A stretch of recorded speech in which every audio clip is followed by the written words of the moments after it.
Major Kalshi classes online courses for all defense exams. Recorded lecture, e-notes, daily live classes, online test. अब online पढ़ेगा तभी तो फौजी बनेगा India. Download the MKC Learning app and fulfill your dreams. जय हिंद दोस्तों, मैं दिव्यांशु पांडे आप सभी का स्वागत मेजर कल्सी क्लासेस के करंट अफेयर सेशन में करता हूं। आज हम आपके आने वाले एफकेट एग्जाम की करंट अफेयर्स के प्रैक्टिस सेट को सॉल्व करेंगे, जिसके क्वेश्चंस एफकेट एग्जाम के पर्सपेक्टिव से बहुत ही इंपॉर्टेंट रहने वाले हैं। यहाँ पर आपका जानना बेहद ज़रूरी हो जाता है कि करंट अफेयर्स का रोल आपके एग्ज़ाम में क्या है। एफकेट एग्ज़ाम में टोटल 100 क्वेश्चन पूछे जाते हैं, जिसमें जीके पोर्शन से 21 क्वेश्चन होते हैं। और अगर हम जीके पोर्शन में करंट अफेयर्स की बात करें तो उसमें 80 to 90% क्वेश्चन करंट अफेयर्स के होते हैं। यानी कि अगर आपको जीके पोर्शन को पूरा क्लियर सॉल्व करना है तो आपको करंट अफेयर्स में अच्छी खासी पकड़ होनी चाहिए। मेजर कल्सी क्लासेस आपके लिए एग्ज़ाम स्पेसिफिक जितनी भी करंट अफेयर्स हैं हम प्रोवाइड करेंगे और आपको यह सुनिश्चित करवा देंगे कि आप आसानी से अपने एफकेट के रिटन एग्जाम को क्लियर कर सकते हैं। तो चलिए शुरू करते हैं आज का practice set. Question number first, राष्ट्रीय खेल दिवस प्रत्येक वर्ष किस तारीख को मनाया जाता है? National sport day is celebrated every year on which date? Option A 26 June, option B 24 January, option C 29 August and option D 8 March. आप सभी अपना आंसर गेस करते चलिए। तो इसका करेक्ट आंसर है ऑप्शन सी 29 अगस्त। दोस्तों, प्रत्येक वर्ष 29 अगस्त को राष्ट्रीय खेल दिवस हमारे भारत में मनाया जाता है और इसका मुख्य कारण इस दिन वर्ष 1905 में 29 अगस्त को मेजर ध्यानचंद जी का जन्म हुआ था। ये हॉकी के जादूगर कहे जाते हैं और इन्हें पद्म विभूषण सम्मान भी दिया गया था। और इन्हीं के जन्म के उपलक्ष्य में प्रत्येक वर्ष 29 अगस्त को राष्ट्रीय खेल दिवस पूरे भारत में मनाया जाता है। इनके साथ ही साथ 3 ऑप्शन जो दिए गए हैं उन पर भी हम चर्चा कर लेते हैं। 26 जून, दोस्तों 26 जून को international day against drug abuse and illicit trafficking पूरे विश्व में यूनाइटेड नेशन के द्वारा मनाया जाता है। दूसरा 24 जनवरी, दोस्तों 24 जनवरी को इंटरनेशनल डे ऑफ एजुकेशन और 8 मार्च को इंटरनेशनल वुमेन्स डे प्रत्येक वर्ष समूचे विश्व में मनाया जाता है। तो बढ़ते हैं अपने दूसरे प्रश्न की ओर। निम्नलिखित में से कौन सी क्रूज मिसाइल है? Which of the following is the cruise missile? Option A निर्भय, ऑप्शन बी पृथ्वी सेकंड, ऑप्शन सी त्रिशूल एंड ऑप्शन डी आकाश। तो इसका सही आंसर है आंसर ए निर्भय। दोस्तों, क्रूज मिसाइल 2 तरह की होती हैं, पहली सुपरसोनिक और दूसरी सबसोनिक। तो ये जो निर्भय मिसाइल है वो एक सबसोनिक क्रूज मिसाइल है जिसकी रेंज 1000 से 1500 किलोमीटर तक होती है और यह 0.8 मैक की स्पीड से गति करती है। दोस्तों, भारत में सुपरसोनिक मिसाइल ब्रह्मोस है और सबसोनिक मिसाइल निर्भय है। दोस्तों, मैक का अर्थ यह होता है कि कोई भी ऑब्जेक्ट जब ध्वनि की गति से तेज गति करता है तो उसे हम 1 मैक या उससे अधिक की गति कहते हैं। बात कर लेते हैं पृथ्वी सेकंड मिसाइल की। पृथ्वी सेकंड एक शॉर्ट रेंज बैलिस्टिक मिसाइल है जिसकी रेंज 250 से 350 किलोमीटर होती है। त्रिशूल एक short range surface to air missile है जिसकी स्पीड मैक 9 है।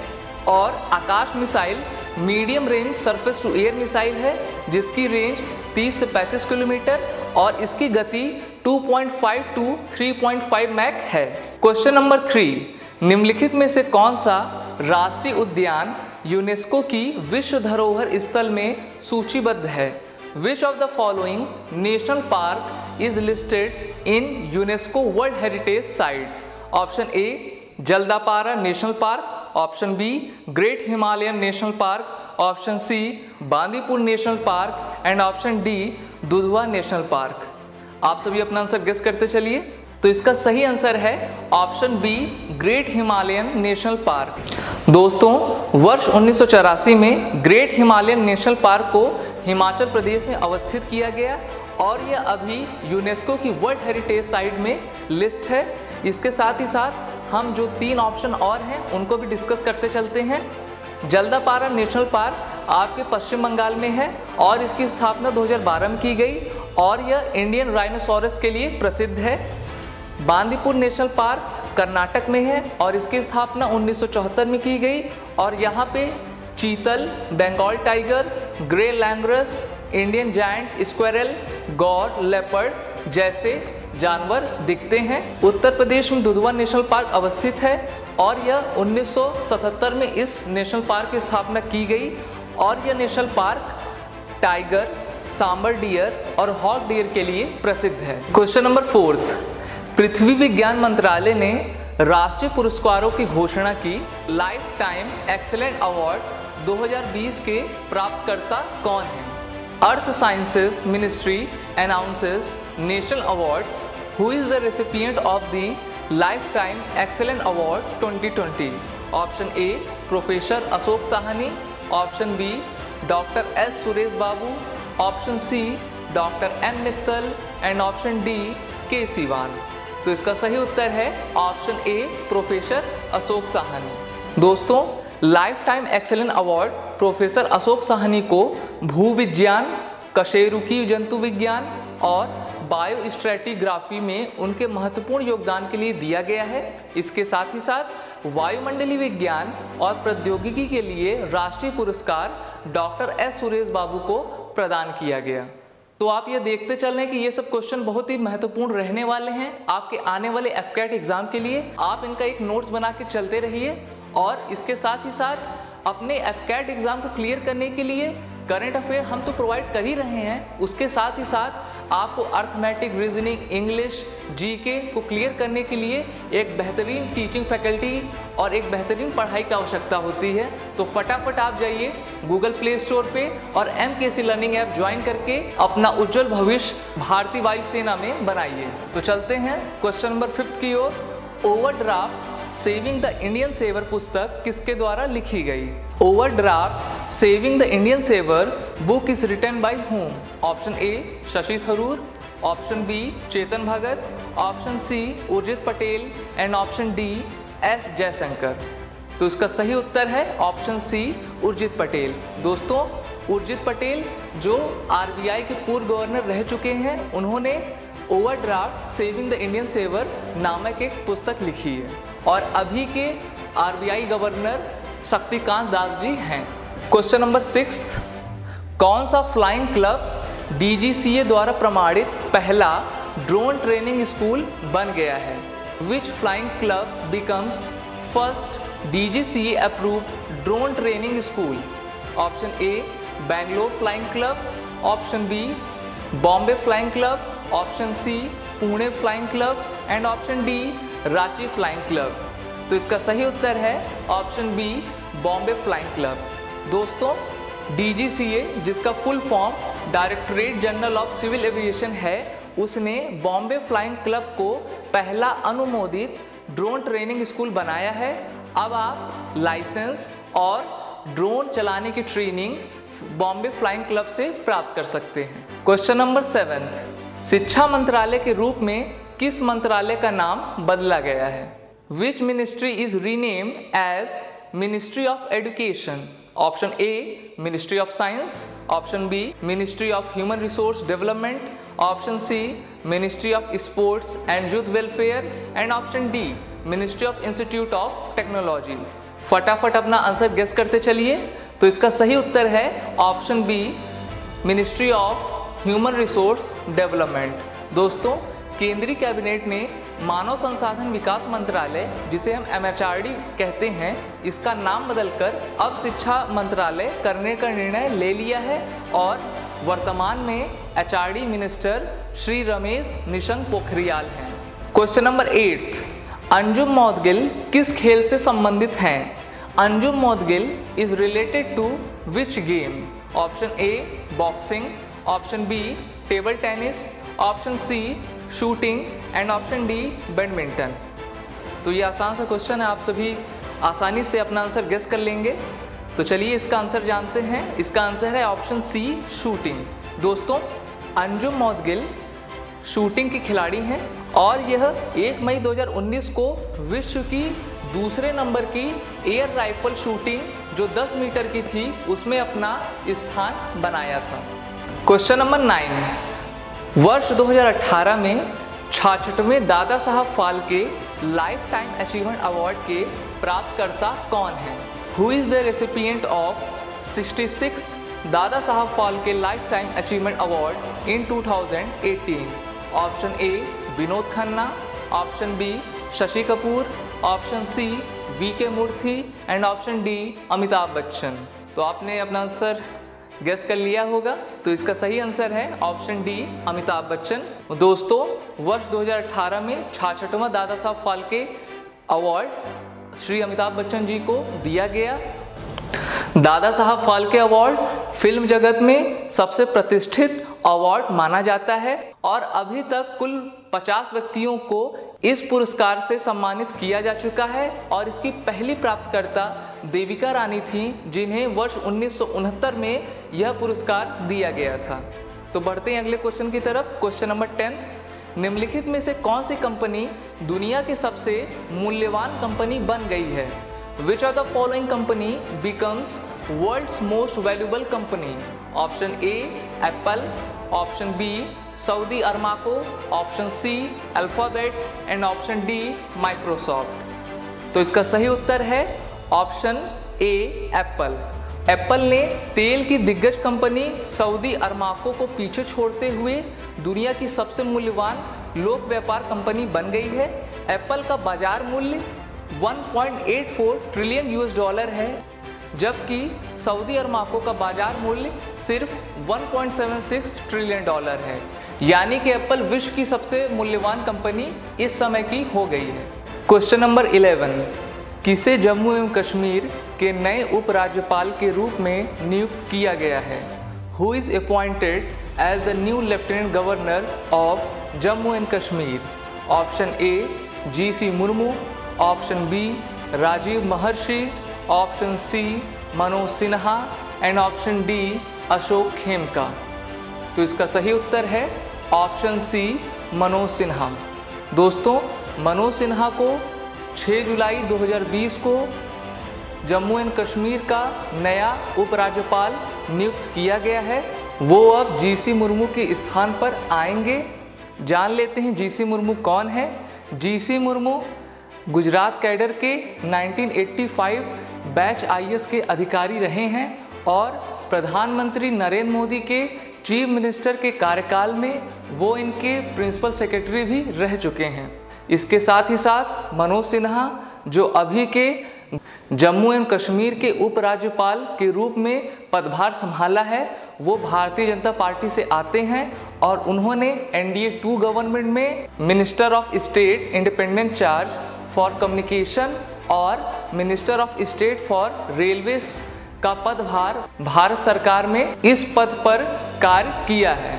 Question number 12, Asian infrastructure investment bank का मुख्यालय कहाँ है? Where is the headquarter of ASEAN infrastructure investment bank AIIB? Option A New Delhi, option B Beijing, option C Tokyo and option D Dhaka. तो इसका सही उत्तर है ऑप्शन बी बीजिंग। दोस्तों, ASEAN infrastructure investment bank AIIB का मुख्यालय बीजिंग चाइना में है और इसका मुख्य कार्य एशिया में सामाजिक और आर्थिक परिणामों को बेहतर बनाने के लिए कुशल रणनीति बनाना है और लोगों को गरीबी से उठाना है। चलते हैं अपने नेक्स्ट क्वेश्चन की तरफ। क्वेश्चन नंबर 13, निम्नलिखित में से कौन सा देश G20 का सदस्य देश नहीं है? Which of the following country is not the member of G20? Option A India, Option B Italy, Option C Indonesia and Option D Mexico। तो इसका सही आंसर है ऑप्शन डी मैक्सिको। दोस्तों, G20 जिसे हम ग्रुप ऑफ 20 कहते हैं, इसमें 19 देश और एक यूरोपीय संघ है जो मिलकर G20 समूह बनाते हैं। इसकी स्थापना 1999 में की गई और यह विकसित और विकासशील देशों का एक सबसे अच्छा समूह है। और अगर हम बात G20 की अर्थव्यवस्था को करें तो यह विश्व उत्पाद का लगभग 90% रखता है। इसके साथ ही साथ दुनिया की 2/3 आबादी का हिस्सा भी G20 समूह देश में आता है। तो चलते हैं दूसरे क्वेश्चन की तरफ। क्वेश्चन नंबर 14, हाल ही में डीआरडीओ ने उड़ीसा तट पर ध्रुवास्त्र मिसाइल का सफल परीक्षण किया। इस मिसाइल की विशिष्टता क्या है? Recently DRDO conducted successful trial of Dhruvastra missile at Odisha coast. What is the specification of this missile? Option A, it is anti-tank missile. Option B, it is air-to-air missile. Option C, it is cruise missile. And option D, it is air-to-ground missile. तो इसका answer है दोस्तों, हाल ही में 15 और 16 जुलाई को DRDO ने उड़ीसा तट पर नाग मिसाइल का हेलीकॉप्टर लॉन्चिंग के द्वारा एक सफल परीक्षण किया। नाग मिसाइल एक एंटी टैंक मिसाइल है, यानी कि यह किसी भी टैंक को ध्वस्त करने में सक्षम है और इसका नाम नाग से बदलकर अब ध्रुवास्त्र रख दिया गया है। क्वेश्चन नंबर 15, अरब विश्व में कौन सा देश परमाणु ऊर्जा का उत्पादन करने वाला पहला देश बन गया है? In the Arab world, which country becomes the first to produce nuclear energy? Option A, Yemen. Option B, Qatar. Option C, UAE. Option D, Jordan. तो इसका सही आंसर है ऑप्शन सी, UAE। दोस्तों, यूनाइटेड अरब इमिरात 31 जुलाई 2020 को बाराक परमाणु संयंत्र की प्रमुख इकाई के रूप में इसका परिचालन शुरू हुआ और यूएई परमाणु ऊर्जा का उत्पादन करने वाला अरब विश्व का पहला देश बन गया है। क्वेश्चन नंबर 16, आईपीएल 2020 19 सितंबर से 10 नवंबर 2020 तक किस देश में खेला जाएगा? IPL 2020 will be played from September 19 to 10 November 2020 in which country? Option A, UAE, option B, Turkey, option C, Saudi Arabia and option D, Egypt. तो इसका सही उत्तर है ऑप्शन ए, यूएई। दोस्तों, 2020 का आईपीएल यूनाइटेड अरब एमिरेट में खेला जाएगा और यह अप्रैल में खेला जाने वाला था, लेकिन कोरोना की वजह से इसकी डेट्स पोस्टपोन करके अब सितंबर 19 से नवंबर 10 तक 2020 में कर दी गई है। दोस्तों, आईपीएल इंडियन प्रीमियर लीग है जिसकी स्थापना बीसीसीआई द्वारा की गई थी। बीसीसीआई का full form board of control for cricket in India होता है। ये भी क्वेश्चन आपके एग्जाम में बहुत बार पूछा जाता है कि बीसीसीआई का फुल फॉर्म क्या है। और आईपीएल के बारे में बात करें तो आईपीएल का पहला सेशन वर्ष 2008 में खेला गया था और अभी तक आईपीएल के कुल 12 सेशन खेले जा चुके हैं, जिसमें अभी का करंट चैंपियन मुंबई इंडियंस है और मुंबई इंडियंस ने सबसे अधिक 4 बार आईपीएल की ट्रॉफी अपने नाम की है। क्वेश्चन नंबर 17, वर्ष 2020 में किस ब्रिक्स देश ने 6वें ब्रिक्स पर्यावरण मंत्रियों की बैठक की अध्यक्षता की? Which BRICS country chaired the 6th BRICS environment ministers meeting 2020? Option A, India, option B, Russia, option C, Brazil and option D, China. तो इसका सही उत्तर है ऑप्शन बी, रशिया। दोस्तों, इस वर्ष के 6वें ब्रिक्स पर्यावरण मंत्रियों की बैठक की अध्यक्षता रशिया ने की। यह एक वर्चुअल मीटिंग थी, यानी कि वीडियो कॉन्फ्रेंसिंग के जरिए इस मीटिंग को आयोजित किया गया और भारत की तरफ से भारत का प्रतिनिधित्व केंद्रीय पर्यावरण मंत्री श्री प्रकाश जावड़ेकर ने किया।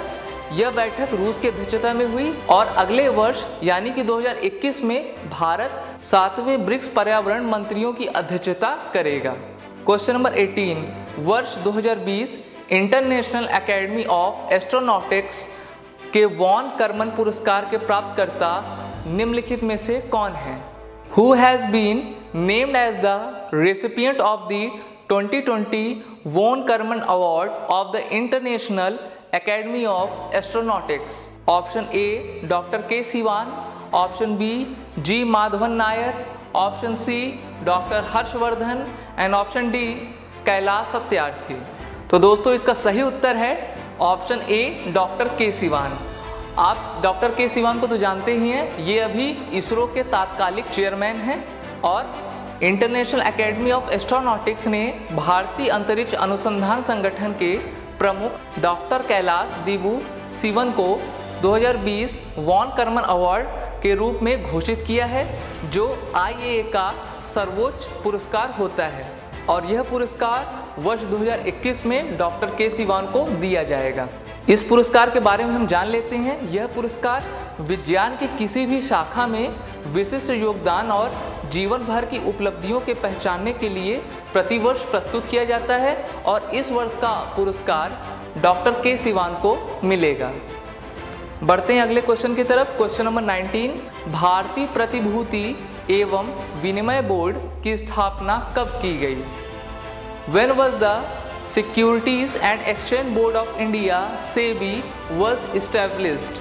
Option A 12 March 1992, Option B 12 April 1988, Option C 30 January 1992 and Option D 18 June 1988। तो इसका सही उत्तर है ऑप्शन बी 12 अप्रैल 1988। दोस्तों, security and exchange board of India, जिसको हम सेबी कहते हैं, इसकी स्थापना 12 अप्रैल 1988 में की गई। इसका मुख्यालय मुंबई महाराष्ट्र में है और अभी सेबी के एग्जीक्यूटिव ऑफिसर अजय त्यागी हैं। भारत में प्रतिभूतियों और कमोडिटी बाजार का नियामक करती है, जो भारत सरकार के स्वामित्व में है। तो बढ़ते हैं आज के आखिरी प्रश्न की ओर। क्वेश्चन नंबर 20, फ्रांस की किस निर्माता कंपनी ने फाइटर जेट राफेल विकसित किया? Which manufacturer company of France developed fighter jet Rafale? Option A Lockheed Martin, Option B Dassault Aviation, Option C Boeing and Option D Airbus। तो इसका सही answer है ऑप्शन बी Dassault Aviation। दोस्तों, France की company Dassault Aviation ने fighter jet Rafale को बनाती है और भारत में अभी 5 राफेल आ चुके हैं और वर्ष 2021 में भारत में टोटल 36 राफेल आ जाएंगे, जो भारत की वायु शक्ति को और भी मजबूत करेंगे। तो इसी के साथ ये थे आज के 20 क्वेश्चन। आप हमारे साथ इसी सीरीज में लगातार बने रहिए और आपको ये पूर्ण विश्वास दिलाता हूँ आप आसानी से अपने करंट अफेयर के क्वेश्चंस को सॉल्व कर पाएंगे और एक अच्छे स्कोरिंग मार्क्स के साथ अपने एफकेट के रिटन एग्जाम को क्लियर कर सकेंगे।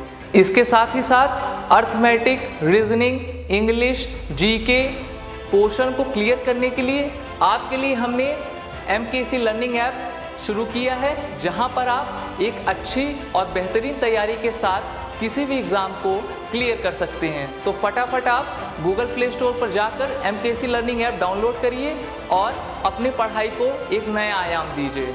जय हिंद, जय भारत।